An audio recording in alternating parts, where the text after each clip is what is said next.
Christ Church. Nina changamoto na nina ushauri na pia kuna kero kidogo ambayo inaweza ikasikiwa kidogo. Jambo la kwanza, ushauri, ningeliomba ofisi ya mkuu wa wilaya kuelewa madhehebu haya ambayo yamekuwepo ndani ya mji wa Tarime. Nachunga kanisa la Ifata hapa Tarime mjini. Kero ambayo naiona ni kero ya magonjwa ya mlipuko, lakini kero kubwa hapo katika huo mlipuko wa magonjwa ni mazingira tata au mazingira machafu ya mji au ya wilaya. Sio sana kuzita kwenye masoko, kipindi hiki cha mvua mazingira ni machafu. Pamoja na kwamba wanazoa takataka, lakini sio quality na ubora wa soko ambao unatakiwa uwepo. Hilo ni moja. Mbili, aliona ni kero katika jamii. Naitwa Mchungaji Paulus Opande. Kero ambayo naiona katika jamii yetu, na sidhani kama ni kwa Tarime peke yake, ni maeneo mengi kwa sasa. Tumekuwa na kizazi cha watoto ambao wa mitaani. Sasa hao watoto wameendelea kuwa watukutu sana. Nafikiri polisi saa nyingine wana taarifa zao wanapata, lakini ni namna gani wapate kutokuja pamoja na wito, si ndio jamani? Lakini mmeweza kutenga muda wenu kuja, tukakaa tukaongea, na mimi kikao kimetoka na faida. Nimetoka na faida kwa sababu mengi nimeyapata kutoka kwenu. Na nimefanya hivi kwa sababu natambua wakati mwingine tunapofanya ziara zetu za kiserikali hizi kwenye kata, vijiji, viongozi wetu mnakuwa si rahisi sana kupata nafasi ya kuongea. Lakini najua kuna mambo mengi hapo kwenu. Na licha ya maagizo, Mheshimiwa Rais anawaheshimu sana na anawapenda sana. Kama nitafanya kazi bila kushirikiana na viongozi wa dini, nitakuwa simwakilishi vyema, kwa sababu najua mlengo wa Mheshimiwa Rais na anawategemea sana kwenye kila jambo. Na yule mama mmemuona kila wakati amekuwa ni mtu wa haki. Nimshukuru sana pale mchungaji ameongea sana kuhusu haki, amani. Na wote mmegusa kwenye haki na amani. Na ndio roho ya Mheshimiwa Rais ilivyo. Na ndio msisitizo ambao kila siku anatupa sisi ambao tunamwakilisha, na kutuelekeza tufanye kazi na viongozi wa dini, tufanye kazi na viongozi wa kisiasa, tufanye kazi na wananchi wenye machozi hapa chini. Na ndio kwa maana inawezekana mnakuta kila wakati tuko barabarani tunafanya kazi ya kuwasikiza wananchi ambao ni wanyonge, wana machozi, wana mivunjiko kwenye mioyo yao, ili turudishe matumaini kwao. Si kwamba hatupendi kupumzika. Mimi kila wiki nafanya ziara 2 kwenye kila kata. Nakagua miradi ya maendeleo nikiwa na timu. Hapa leo sijaja na timu. Nakuwa na timu ya wataalamu wote wa umeme, maji. Leo sijaja nao kwa sababu nilikuja kwa lengo la kufahamiana na nini, lakini mnieleze ninapoenda najua. Wataalamu wote tunakuwa nao ambao wameshiriki kwenye mikutano yetu, nafikiri mmeona. Na tunatatua zile kero, zinatatulika kama ambavyo mmeona. Sababu sisi ni wanadamu. Yawezekana kabisa kuna mwingine akajisahau kwa nafasi aliyopewa. Tuna wajibu wa kumkumbusha na twende kwenye eneo husika kaone changamoto. Tumekuwa tuko njiani kila siku. Lakini ambao mko hapa, nafikiri mkipita pale ofisini kwangu kila siku mnakuta watu wamejaa. Au uongo jamani?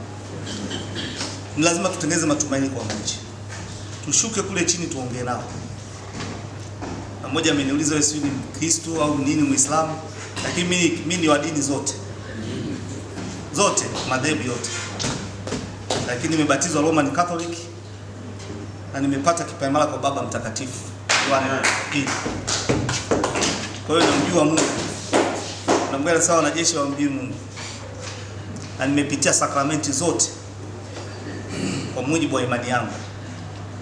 Lakini naheshimu dini zote. Shehe wangu si yuko wapi? Anaweza Anaweza kawa shuhuda kwenye misikiti naingia. kote kwenye madhehebu yote nakwenda, kwa sababu naamini yote ni ya kwangu, na maombi mkiomba yote yanakusaidia bila kubagua.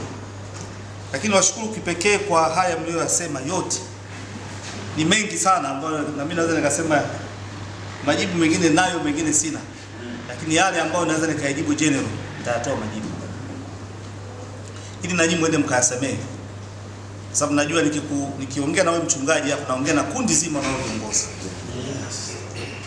Kwanza niwape matumaini, tasema ile swala la utekaji ambalo wengi mmeliongea. Hakuna mwanadamu au serikali ambayo inapenda wananchi wake wapotee. Hakuna. Hakuna. Na wajibu wa serikali ni kuhakikisha inalinda watu na mali zao.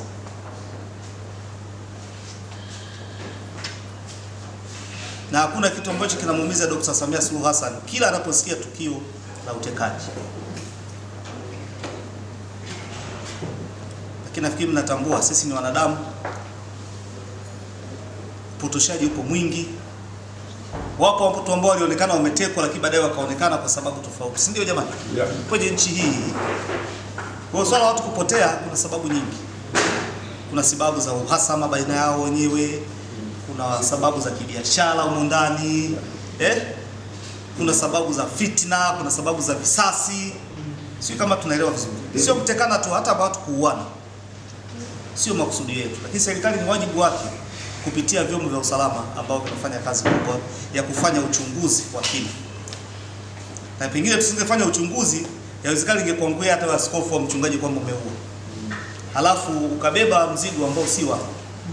Na ndio maana tunafanya uchunguzi wa kina. Lakini serikali inahitaji kupata taarifa kutoka kwa wananchi. Taarifa kutoka kwetu sisi viongozi mbalimbali. Kama kuna jambo tunalijua. Hakuna jambo litatokea silali lisijulikane. Watu wanakuwa wanajua. Ndio maana huwa tunaomba ushirikiano kutoka kwa wananchi waweze kutupa taarifa sahihi. Na ili wengi mmesemea Tarime, ni dunia nzima lipo hili. Watu fitna, watu uhasama binafsi. Lakini wajibu wetu sisi wote kuhakikisha usalama kwako mwenyewe na wa mwenzio. Lakini tuwe wazi sana unapohitaji kutoa ushahidi. Yawezekana watu wanajua hapo eneo hilo lakini hawasemi. Mwingine anaogopa nikisema nitaanza kuhojiwa, tunashindwa kupata ukweli nini kimetokea.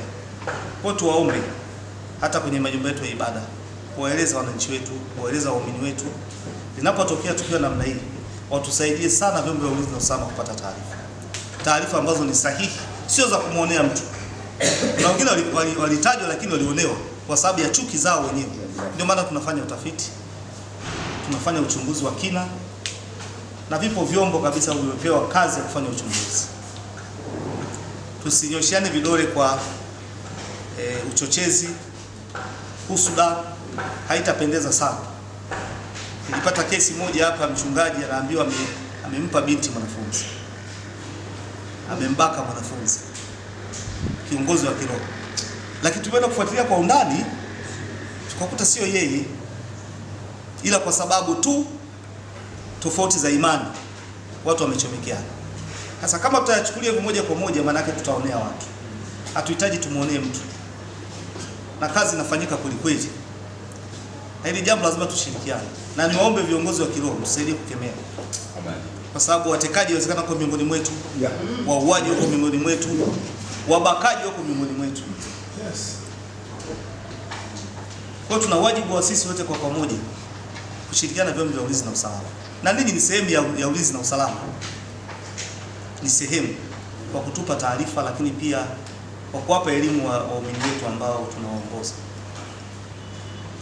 Hatupendezewi na hiyo vitendo, wala Mheshimiwa Rais hapendezewi na hiyo vitendo, ikiwa kama ni kiongozi wetu wa nchi. Sasa anayeleta habari za uchochezi ndio hapa anakuwa mtu mwingine, kwa sababu hajafanya utafiti, na tukitaka tumwambie atueleze vizuri na kuwa changamoto tena pia. Lakini kumbe anataka tu amchafue fulani. Anaweza kukuchafua hata kiongozi wa dini kwa sababu tu ya chuki alionayo yeye mwenyewe binafsi. Mimi niombe sana tumuogope sana Mwenyezi Mungu. Nilienda kwenye msiba mmoja, kiongozi fulani anasema serikali tuonyeshe makaburi.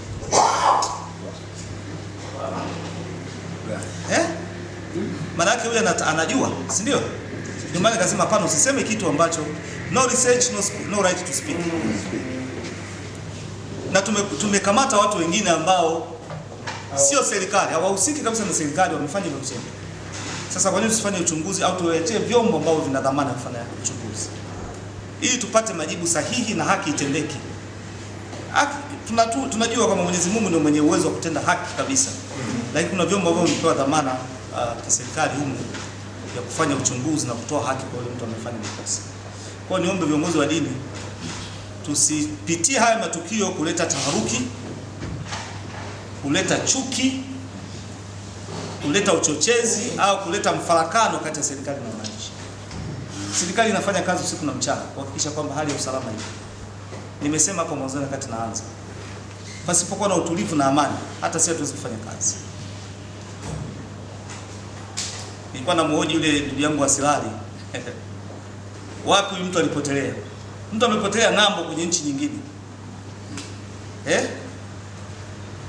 lakini unakuja huku kuja kulalamika. Sio ni ndugu yetu, lazima tulalamike na tumtafute, lakini usimtumu mtu kama huna uhakika. Usitumu serikali kama huna uhakika. Mfano, mtu amepotelea Singida, utaandamana Tarime? Why? Unamshinikiza nani Tarime? Kwa hiyo tukipitia hayo, ndio maana nikasema tukemee sana watu wanaoleta uchochezi, wanaoleta mifarakano, mpasuko. Wanasema do anything at the right place and right time. Sasa ukiandamana hapa, tukio limetokea Mbeya, unamshinikiza nani hapa Tarime? Ni sahihi, ni serikali yote kwamba unaiomba na yenye wajibu wa kuhakikisha usalama wa watu na mali zao, si ndio? Na sisi tunapambana hivyo kupitia vyombo vyetu, lakini unapokuja tuletee taarifa sahihi ili tusimuonee mtu wakati wa kuchukua hatua. Na swala la ulinzi na usalama ni la kwetu sisi wote, na sisi tunatakiwa tukemee ule uhalifu ambao unatokea kwenye maeneo yetu, kwenye mazingira yetu. Tukemee sana. Yawezekana kwa miongoni mwetu kuna sehemu mtu aliuawa kwa kuchinjwa kabisa, na nyinyi mnajua, viongozi wa dini. Ikaanza lawama serikali, lakini baadaye kajulikana aliyefanya. Sisi bahati mbaya na Mungu akamchukua wakati wa moja. Ile stress ikatokea. Sasa siwezi kulizungumzia sana kwa sababu vyombo vinavyohusika na kutoa taarifa hivyo vipo, vinahusika, vitatoa taarifa lazima. Sasa unawezekana kumshutumu mtu mwingine, lakini sio huyu aliyefanya tendo, ni mtu mwingine. Ndio maana tukasema tusaidiane sana kutoa taarifa ambazo ni sahihi pale inapotokea tukio, badala ya kutuhumu au kuishutumu serikali, kwa kuwa tu ni yenye dhamana ya kuhakikisha ulinzi na usalama wa watu na mali zao. Lakini jukumu hilo pia liko kwetu sisi wote, wewe mwenyewe na mwenzio jirani yako. Sio, nimeleka vizuri Kwa hiyo tuendelee kushirikiana, na sisi wenyewe kama serikali hatupendezewi na hiyo hali. Hatulali usingizi kwa kusikiliza hizo hali ambazo zinatokea.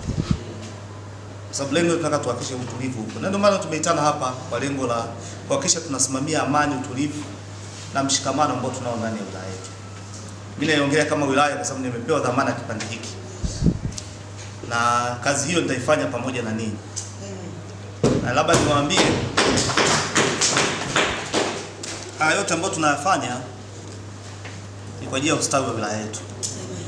Na mimi nilivyowaita, naamini ninyi ndio wasaidizi wangu wakubwa, na mtanishauri kwa hekima yale ambayo tutayaona, na niendelee kuomba ushirikiano kama katibu wangu alivyosema, ili tufanye kazi pamoja. Pakiwa na utulivu patakuwa na maendeleo.